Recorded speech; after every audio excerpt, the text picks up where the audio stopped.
Dis mon papy, raconte-nous la parabole de l'ouvrier de la 11e heure.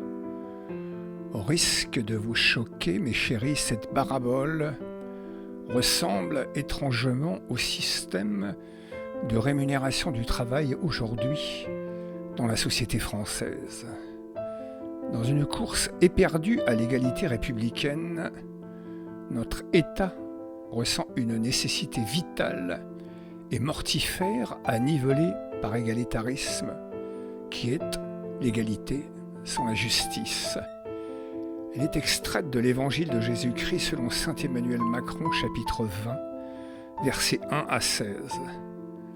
Le royaume des cieux est semblable dans le royaume des France à un maître de maison qui sort dès le matin afin de louer des ouvriers pour sa vigne sur le perron de l'Élysée.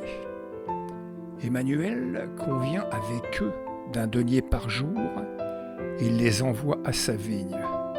Manu sort vers la 3e heure et il envoie d'autres qui sont sur le dallage à ne rien faire. Il leur dit « Allez aussi à ma vigne et je vous donnerai ce qui sera raisonnable. » Belle promesse de politicien.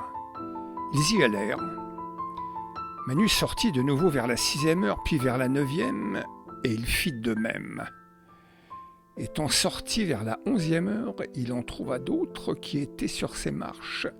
Il leur dit « Pourquoi vous tenez-vous ici toute la journée sans rien faire ?» Et il lui répondit « C'est que personne, mon maître, ne nous a loués. »« Allez aussi à ma vigne, leur dit Manu. » Quand le soir fut venu, Manu, le maître de la vigne, dit à Bruno, son ministre des Finances, « Appelle les ouvriers et paie-leur leur salaire en allant des derniers aux premiers. » Ceux de la 11e heure vinrent et reçurent chacun un denier.